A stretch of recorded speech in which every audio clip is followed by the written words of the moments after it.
Welcome to Rugby Nats TV. This week we're at Maidenhead RFC. Now this is a club I know on the pitch all too well. As an ex-Windsor player, I've enjoyed many local derbies and had many hard-fought victories here against these boys. Just to confirm, that is my only cheap shot of the show. Anyway, let's kick off with this season. Maidenhead got off to an absolute flyer. They won their first 7 games of the season, but have recently suffered 2 defeats against Newbury Blues and just lost out to Old Pats in last weekend's top of the table clash, which means that Maidenhead slip out of the top spot for the first time this season and currently sit in 2nd place.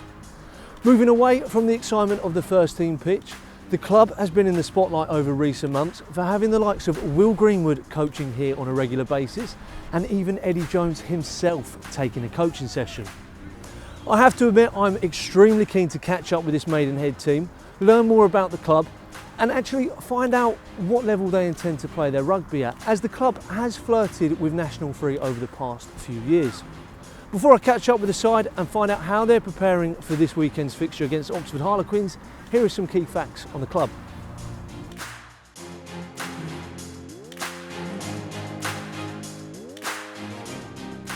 Right, let's get episode 13 underway.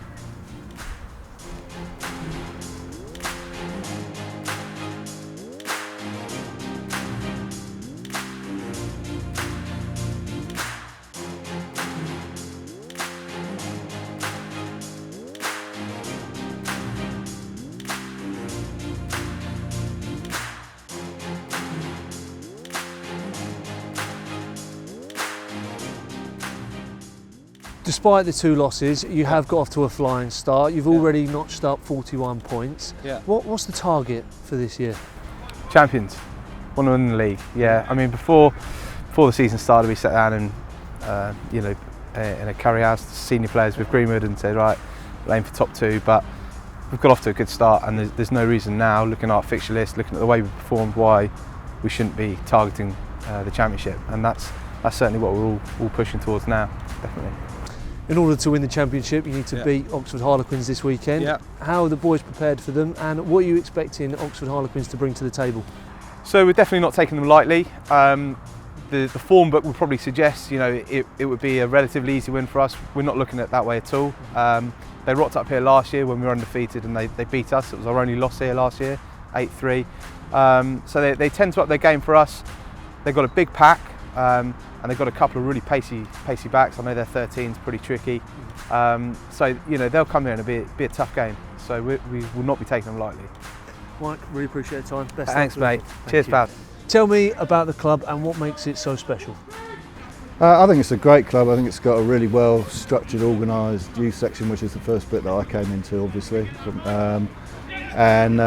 You just got to look at 600 plus kiddies running around on a Sunday to see how many of them are enjoying it. They made us really welcome. Family have had fantastic times. We've been on tours. So all of that structure and organisation is brilliant. And then as I've come up through the age groups and become involved with the senior section as well, and it's just it's a club that welcomes everybody. What does grassroots rugby mean to you? I think it means rugby for everyone. A welcome for all levels. And if you think about the real bigger picture, you can have as many academies and elite systems as you want, but I think ultimately without a grassroots infrastructure underneath it, rugby would be a very different sport in this country. So yeah, very important. Indeed, Gav, really appreciate your time. Thank you very much, sir. It's really good to meet you. Thank you. Best moment in your club shirt? Probably scoring 2 tries against one of my teammates last year here at Maids. Probably when I was here at under 16s, we went on a 2-week tour to Argentina. Beating Windsor away 54-10 or whatever it was. Getting the first ever start for the club, beginning of the season. Toughest ground to play in the league? Newbury away. Probably been over at Newbury. Old Pats. Walton Bassett. If you could be one of your teammates, who would it be and why? Christoph Bark, he's got a great running game and he's bloody intimidating. Mike Parrot. Perry Jansen, because he always turns up drunk on a Thursday. Churchy, he's a bit weird. Hardest hitter? Ed Kane. Will Cadden. Will Cadden. Ryan Long. Biggest biceps? Will Cadden, as much as I hate to say it. Will Cadden again. Will Cadden. Will Cadden. Quickest player? Myself. Perry Jensen. Perry Johnson. Christoph.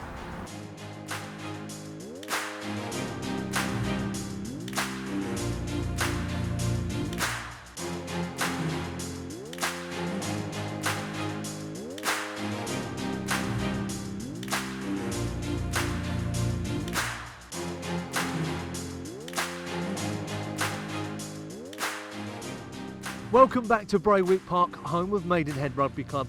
From my personal experience, I know how competitive this South West 1 East division can be, and this year it seems to be just as tough and as exciting as ever. After watching the Maidenhead boys run their lines on Thursday night, I can definitely see why they've been at top 2 all season. Plus, just take a look at this ground. This must fill the side with confidence every home game. I caught up with Mike Parrot, the Maidenhead skipper, on Thursday evening, and he said they want to be champions come May, and winning this league outright is this season's target. There's no denying that the home side are the clear favourites for today's fixture, but I really don't think they'll be underestimating this Oxford Harlequins side, as these boys did the double over Maids last season and they were the only team to come to Braywick and pick up a win. Can Maidenhead keep a cool head and deliver that all-important win? We'll find out this afternoon. Rugby is extremely competitive in this area. Off the top of my head, I could probably name 5 teams within a 20-mile radius who play a similar standard to Maidenhead. Tell me, how does the club attract players? We don't obviously have massive funds to go out and buy players. As I said earlier, 9 of the squad today are ex-Colts, and they've come up through, and that's really how we nurture them. The other way that we attract players is really giving them an environment that helps mature and improve their rugby. So we make sure that we've got a very good coaching staff. We have a fitness and conditioning coach that we brought on board in the last sort of 18 months, Rob, and he's fantastic. What are the ambitions of the club on and off the pitch over the next 3 seasons? Off the pitch is relatively simple. You know, we want everybody who's involved at any level at Maidenhead. It doesn't matter whether you're parents, a 6-year-old, whether you're coaching, whether you're playing at senior level, whether you're just coming down for a beer. You know, off the pitch, we just want people to come down here and have a great time, watch great rugby, and as I said, enjoy themselves. It's fair to say that the club have yo-yoed between level 6 and 5 over the past few years. How do you intend to take the boys up and then keep them there? So we're going to be patient about it. I think it has to be the right thing for the club at the time. Obviously, we'd really like to win the league this year because there's not, I think we've got a good chance, and it's not everyday players get to win a league, so we really want to try and give them that experience. If we go up, we've got to be sensible. I think at the moment we've got a really nice squad where a large percentage are Maidenhead lads running out on a Maidenhead pitch, and we don't want to lose that.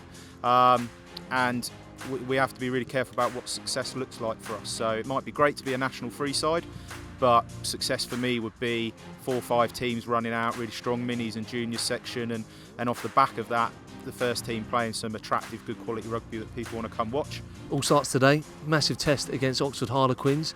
They came here, they did the double over you boys last season, and they were the only team to pick up a win here last season. How do you ensure that doesn't happen again today?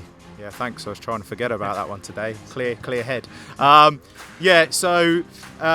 Today we're always confident playing at home. We've made some adaptations to our style of play over the last few weeks, and the guys are getting used to that. That maybe led to a few errors we didn't want to make last week, but we focused a lot on decision making. I think if we raise our decision making as each individual by 5-10%, then we'll have a really good game today.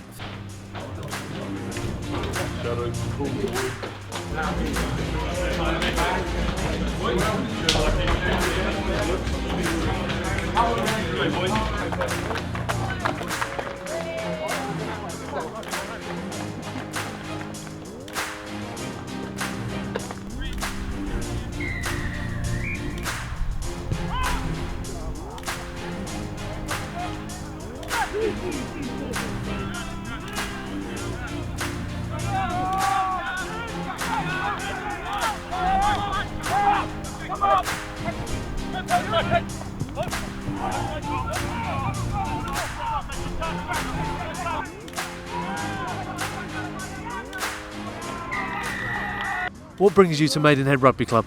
Well, we've lived in the area for many, many years, followed the rugby since 1968. We just love the atmosphere, closeness to the pitch, and just generally it's a lovely Saturday afternoon out.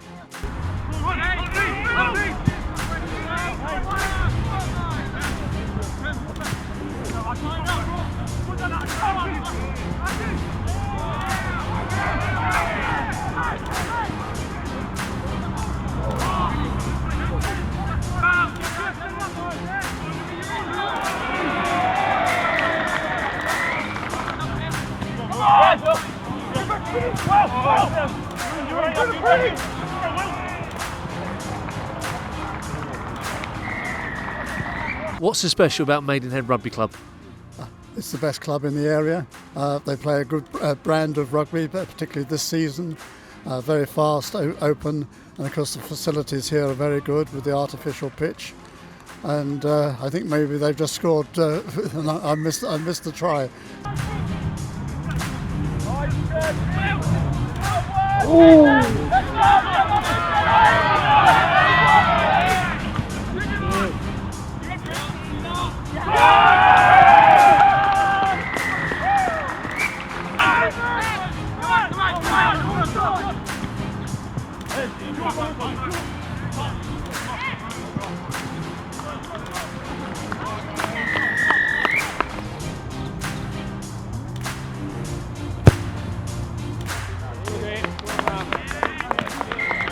What brings you down to Maidenhead Rugby Club?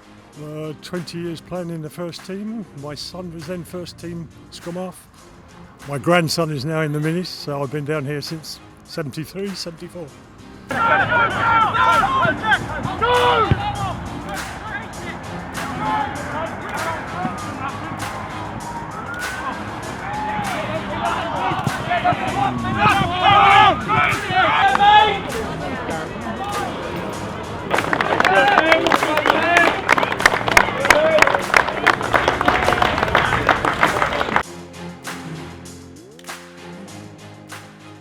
Ryan, firstly, congratulations on the win. Massive result. Were you pleased with that performance? Pleased with the result.